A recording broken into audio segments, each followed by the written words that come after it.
Raisiko tombontsoa ary fifaliana manokana indray no miaraka amin'ny vahoakan'Andriamanitra amin'ity androandroany ity.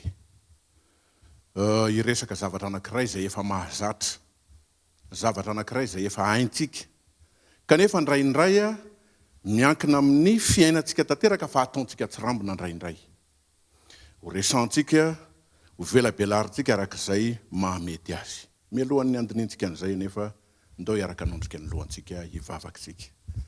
Ray masina ny an-danitro, mitenena indray aminay tsiraray hafa vonona ny iainanao izahay.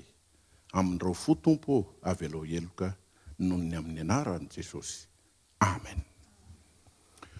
Ao amin'ilay boky any am-parany any izay nosoratan'ny vehivavy mpanoratra kristianina anankiray, Ellen White. Ao amin'ilay hoe any am-parany any ao amin'ny pejy fahaenina amby 20 ka ny paragrafy voalohany dia misy an'izao teny manaraka izao. Velom-panontaniana tao an-tsaiko aho, raha nahita ireo olona tao an-tanan-dehibe nisy anay izay nivezika ato sy nivezika roa makamin'ny raharahany, hoe mba ao an-tsain'izy ireny ve ilay andron'Andriamanitra efa mitatao amintsika. Mba fantatr'izy ireny ve, mba eritreretin'izy ireny ve, mba ao an-tsain'izy ireny ve. Inona no mety fiheverantsika n'ilay atao hoe andron'Andriamanitra? Mety be dia be no mifamezivezy andron'Andriamanitra ve fihavian'i Kristy, marina zany. Andron'Andriamanitra ve mety ny sabaty zany, marina zany. Andron'Andriamanitra ve fa Andro1 manana valiny manokana sy mahitsy. Ity mpanompo-vavin'Andriamanitra anankiray ity, raha tohizany vaky teny io dia izao no lazainy hoe tsy azontsika atao ny velona tsy hanana eritreritra mikasika ny andro fitsarana. Satria na dia mihemitra lavitra aza izany ankehitriny, dia efa antombotra izy amin'izao fotoana izao. Efa mbio ambaravarana izany andro lehibe zany, ary tena lehibe ny firimorimony, miazakazaka. Haintsika tsara ny vanim-potoana sy ny zavatra rehetra. Raha raisitsika zany ny tian'ny anabavy hoety lazainy eto amin'ity androandroany ity dia ny hoe lay andron'Andriamanitra mira fitsaran'Andriamanitra. Dia ahoana ny mety fisehony, ahoana ny mety zavatra hitranga eo anatrehan'izany toe-javatra rehetra zany. Ao amin'ny Apokalipsy 4:7, ny 7. Apokalipsy 4:7 ka ny 7 manao hoe matahoran'Andriamanitra ka omeo voninahitra izy fa tonga ny andro fitsarany. Tonga ny andro fitsaran'Andriamanitra ary efa ao anatiny tsika zao. Any amin'ny Petera 1:4 ka ny 7 ny tapany voalohany dia milaza amintsika fa tonga ny andro fitsarana.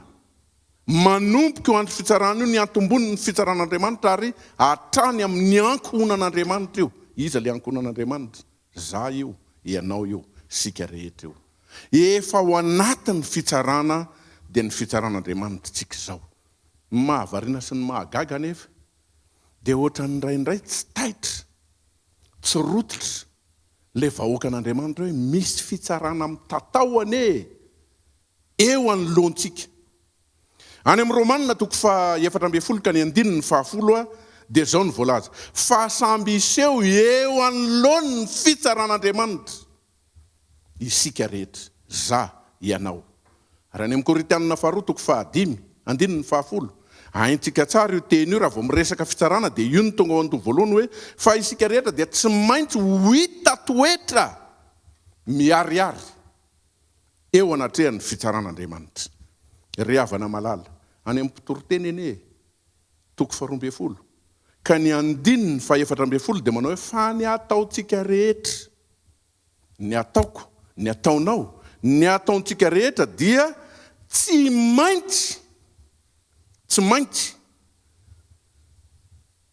hoentin'Andriamanitra eo amin'ny fitsarana ny zava-miafina rehetra, na soa na ratsy. Eo amin'ilay fitsaran'Andriamanitra zany tsy mijery Andriamanitra hoe ity kosa efa mba manao, efa mba metimety, efa mba tsaratsara, efa mba mandroso kokoa eo amin'ny lafiny ara-panahy. Tsy mandalo fitsarana tsony, fa ny ataontsika rehetra na soa na ratsy dia tsy maintsy mandalo eo amin'ny fitsarana. Nanana namana anankiray, rahalahy, mpiara-mivavaka, mpitarika ny fiangonantsika, lolo ny fiangonana. nanana raha mavesatra zay tsy maintsy natrehany teo amin'ny fitsarana.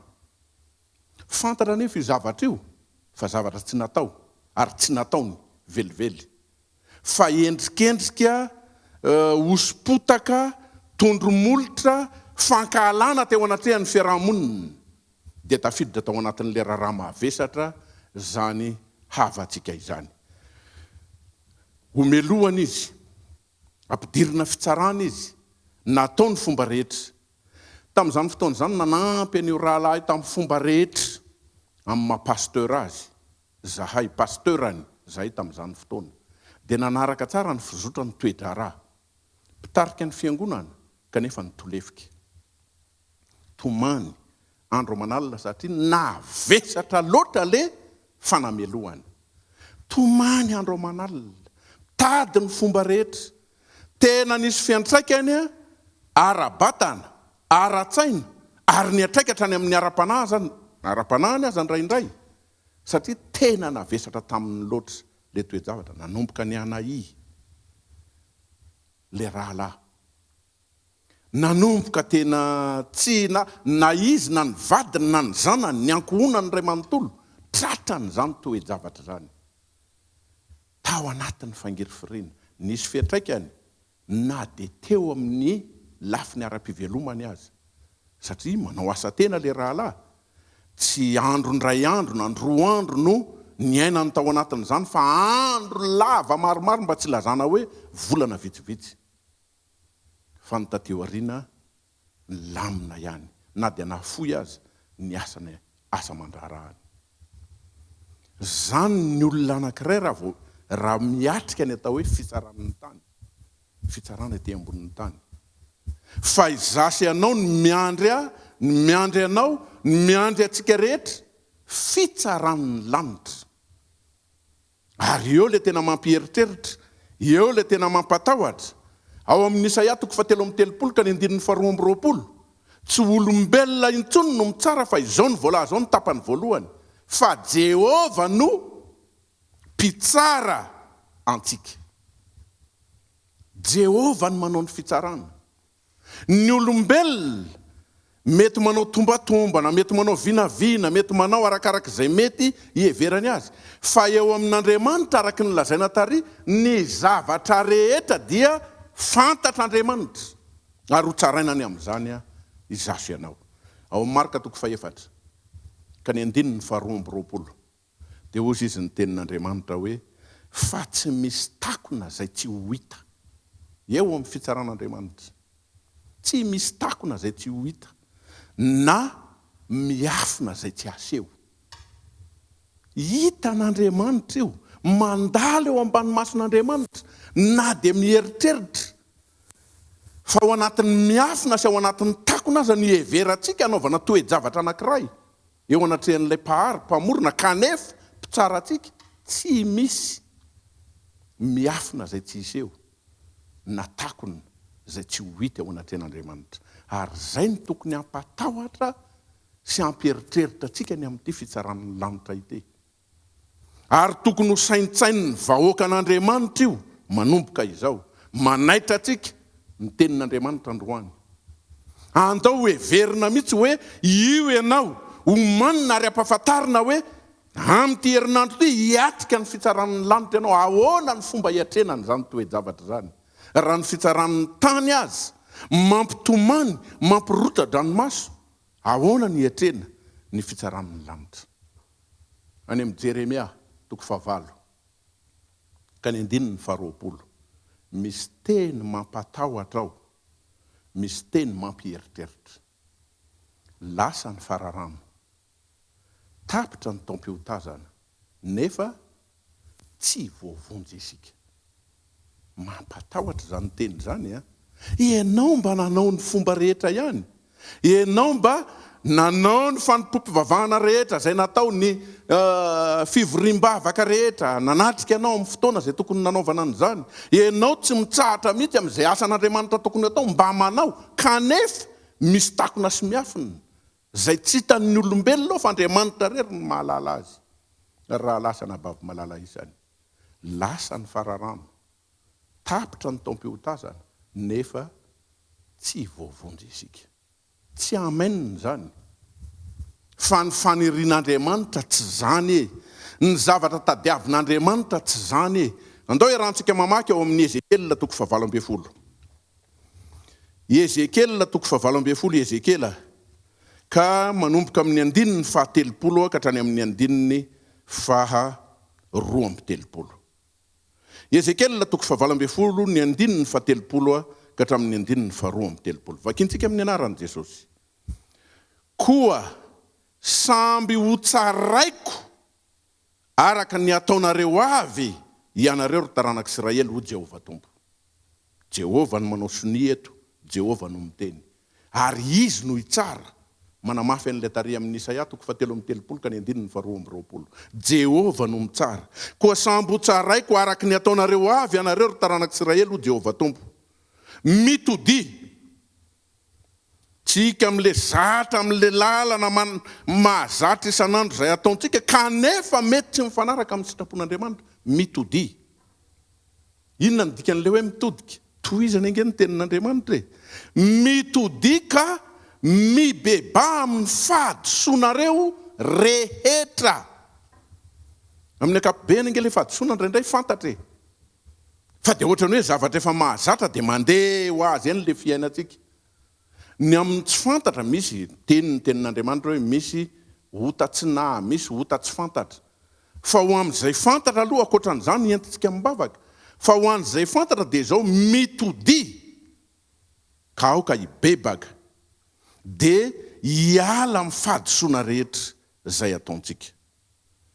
Any amin'ny andininy 13 dia ozy hoe esoro afaka aminareo ny fahadisoanareo rehetra izay nataonareo ka manaova fo vaovao sy fanahy vaovao ho anareo. Fa nahoana moa ny teo faty anareo ry zanak'Israely? Mampitandrina ange Jehovah eto e. Raha vao tsy mitodika, tsy mibebaka, dia izay ny fiheveran'Andriamanitra. Raha miziriziry tsy mety miala amin'ilay fahadisoana, nahoana ny teo faty anareo ry zanak'Israely? Zange io zanak'Israely lazainy io e, zanak'Israely ara-panahy. Ianao io, isika rehetra io. Andininy 12. Fa tsy sitrako ny fahafatesan'izay maty ho Jehovah tompo, koa mibeba ianareo mba ho velony mazava le tenin'Andriamanitra. Ny fanontaniana mipetraka nefa ahoana moa ny tena atao amin'ity fibebahany ity e?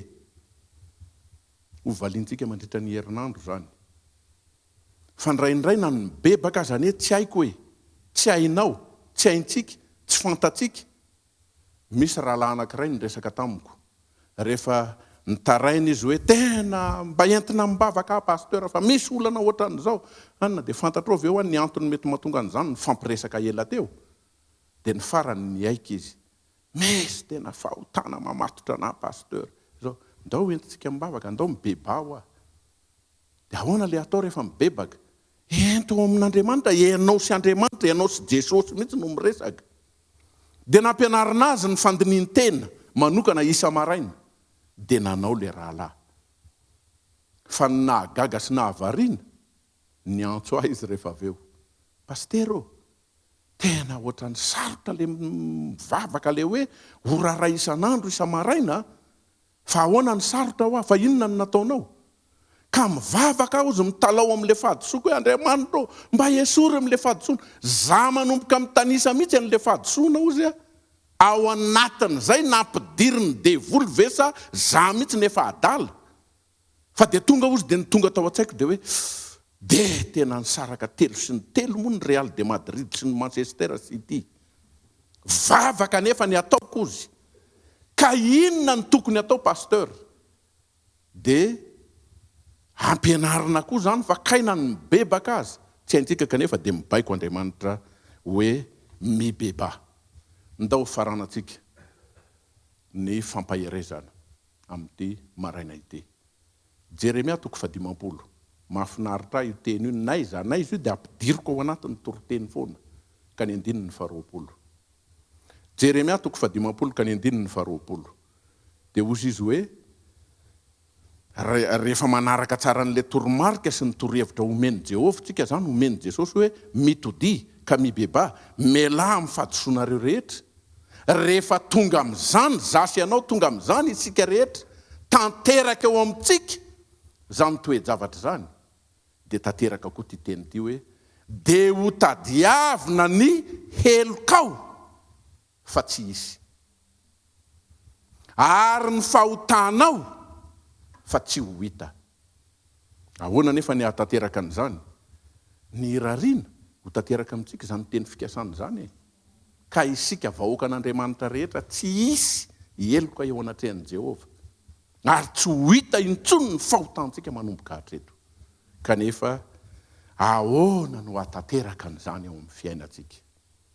Andao hiainana, andao hivelomana, zany tenin'Andriamanitra izany. Rahampitso, ny amalintsika ny fanontaniana hoe ahoana no ataon'Andriamanitra ny ataoko mba hahatonga zany teny fikasana izany ho tanteraka eo amintsika. Ny tompo anie no hitantsika rehetra, ny tompo no ampaherentsika. Amen. Faranantsika zao fanompom-pivavahana izao, izay fampaherezana izay, hoentintsika mibavaga ny toe-javatra rehetra mandalo ao anatin'ny fitsarantsika, hoentina mibavaga zany rehetra izany mba hahatonga an'Andriamanitra hiditra antsehatra eo amin'ny fiainantsika.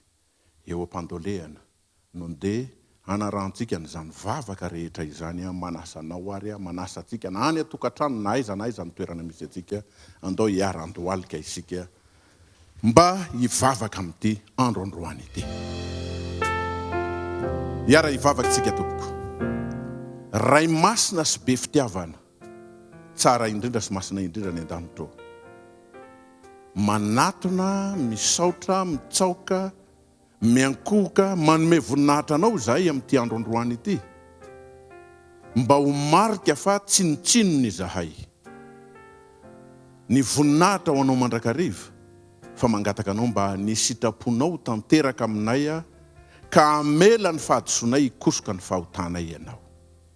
Ray masinao, tena efa ao anatin'ny fitsarana zay ankehitriny. Kanefa ndraindray to tsy rototra, ndraindray to tsy taitra, ndraindray to tsy miraharaha akory azy. Varina amin'ny asa mandraharaha, mivezika ery, mivezika aty. Kanefa tompo, manaitra anay ianao androany, mba hisaintsaina, hieritreritra ny amin'ny fitsarana zay andalo amin'ny fiainanay tsirairay avy, ko miantso anay ianao, mba hitodika eo aminao, hibebaka eo aminao, hiala amin'ireo fahadisoana rehetra zay mahazatra anay. Ray masinao, tanterao amin'ny fiainanay tsirairay avy izany. Ka amin'ity tontolon'ny andro ity sy amin'ny andro sisa manaraka rehetra, dia mba olona voavela heloko zahay, ka tsy hisy intsony ny helokay ao anatrehanao ary tsy ho hita intsony ny fahotanay, fa dia olona zay efa miomana ny amin'ny fitsenananao tsy ela intsony eny amin'ny raha olanitra zay Jesosy. Ny mahasoa rehetra, tanterao amin'ny fiainanay, tonononay ny vavaka rengatanay noho ny amin'ny anaran'i Jesosy. Amen.